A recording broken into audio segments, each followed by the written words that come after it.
22 को पंचायत द्रावण के उमरियाफला में हम गांव के लोगों ने एक छोटी सी बैठक का आयोजन किया, जिसमें हमारे मेन जो मुख्य मुद्दे थे ये है कि हमारी जो ये उमरिया स्कूल जो है इसको 2021 में 5वीं से 8वीं तक कर दिया, यानी कि प्रमोट कर दिया है।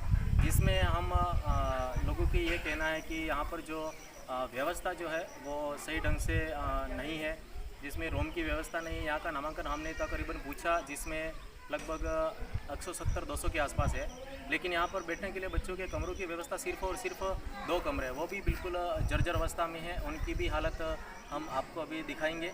तो हम सभी लोग मिलकर के ये मांग करना चाहते हैं कि हमारे यहाँ पर जो मेन स्कूल का ढांचा है वो सही तरीके से वापस रिपेयर करके दिया जाए, और साथ ही हमें लगभग 5 से 6 कमरे बना करके दिए जाए, और हमारे एप्लीकेशन के अंदर जो हमने मेन पॉइंट जो बनाए हैं उसके अनुसार हमको सुविधाएं दी जाए। उसके लिए हमने आज यहाँ पर सब मिल करके बैठक करी है।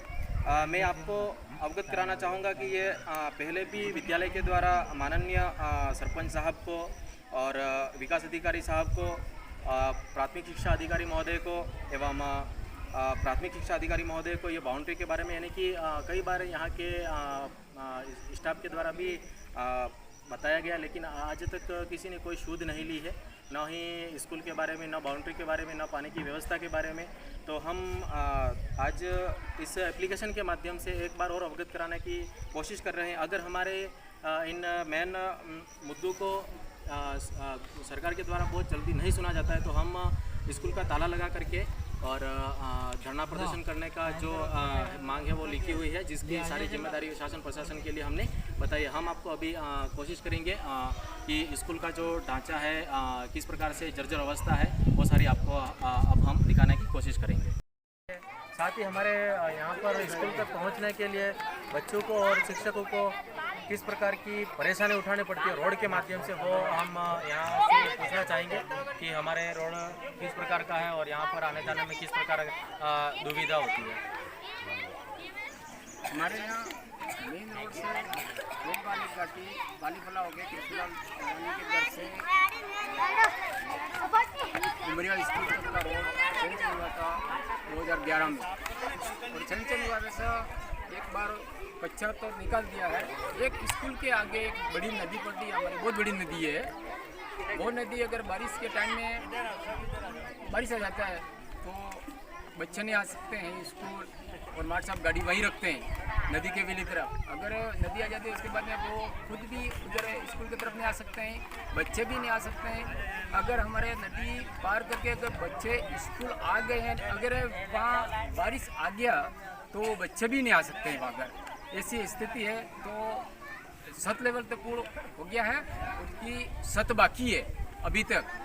तो वो 7 अगर हमारी ऊपर पड़ जाए ताकि गाड़ी व्हाट्सएप की गाड़ी स्कूल तक आ जाए और बच्चों की सुविधा भी आने जाने की हमारी सुविधा हो जाती है। ये हमारी समस्या है यहाँ के मैम जो प्रधानाचार्य, जिनसे हम पूछना चाहेंगे कि यहाँ की क्या क्या असुविधाएं हैं और ये अपने स्कूल के बारे में और बच्चों के लिए क्या कहना चाहेंगे।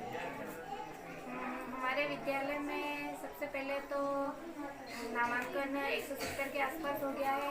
इसमें विद्यालय बिल्कुल जर्जर अवस्था में है और कमरों की सुविधा 2 ही है, स्टाफ रूम भी नहीं है। तो जल्दी से जल्दी हमारे कमरों की व्यवस्था की जाए और बच्चों के आने जाने की सुविधा भी हो रही है। रूम की व्यवस्था नहीं है, ये भी जल्दी से जल्दी इसकी व्यवस्था की जाए। और छत से पानी टपक रहा है बारिश के टाइम में, तो इसको भी या तो छत मरम्मत की जाए अभी बारिश के टाइम में, या फिर नया भवन बनाने की जल्दी से व्यवस्था की जाए। स्कूल के क्लास पहली से लगा करके 5वीं, यानी कि लगभग तकरीबन 5 क्लासें कंबाइंड करके बिठाई है, जिसमें आप समझ ही सकते हैं कि किस प्रकार से बच्चों को शिक्षा दी जाएगी। यहाँ के टीचर कैसे बच्चों को पढ़ाने को लेकर के परेशान हो रहे हैं। जब एक या फिर 2 क्लासें कंबाइंड हो तो हम समझ सकते हैं कि कुछ करा जा सकता है, लेकिन जब 5-5 क्लासें साथ में कंबाइंड कर रखी है तो ये बहुत ही दुर्व्यवस्था मान सकते हैं हम। यहाँ पर भी जो कमरों की हालत है वो बहुत ज़्यादा खराब दिख रही है। और रमेश जी, आप चारों तरफ बच्चों की जो संख्या है वो आप दिखा सकते हैं, और ऊपर से जो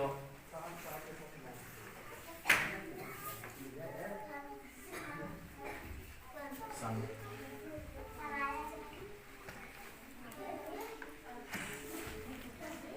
इस क्लास के अंदर जो मैडम यहाँ पर हमको उपस्थित मिले हैं, इनसे हम कुछ बात करना चाहेंगे कि मैडम आप यहाँ पर क्या क्या असुविधाएं पाते हैं और क्या इस मैसेज के माध्यम से कहना चाहेंगे।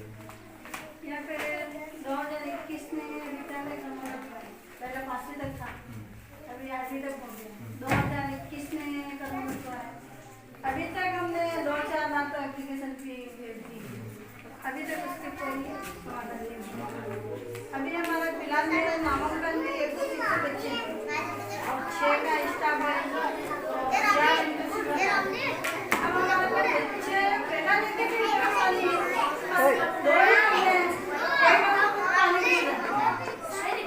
जब तेज बारिश होता है तो सारे बच्चे एक कमरे में स्कूल से बाहर निकलते हैं, और तेज बारिश होता है एक कमरे में पानी गिरता है,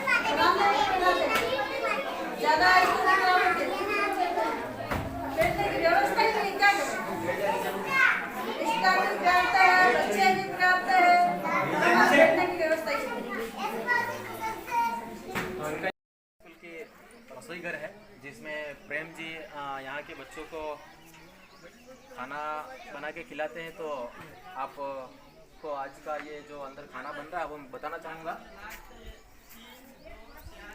तो प्रेम जी, क्या बन रहा है आज? आज खिचड़ी बन रही है। आज बच्चों को ये खिचड़ी खिलाने वाले हैं।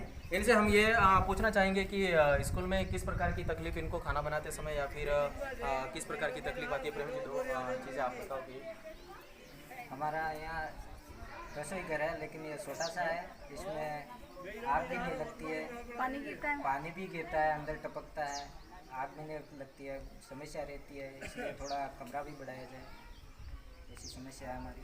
उनका कहना है कि ये जो रसोई घर है वो भी छोटा सा है, और साथ में यहाँ पे इतनी असुविधा होती है कि जब हम खाना बनाने की कोशिश करते हैं तो ऊपर से पानी टपकता है तो हमको तकलीफ होती है। तो बहुत बहुत धन्यवाद प्रेम जी।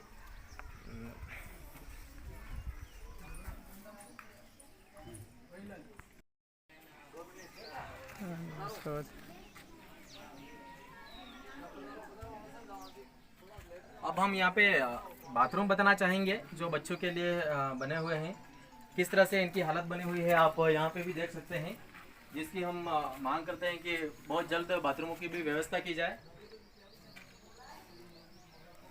सब तो बता दीजिए।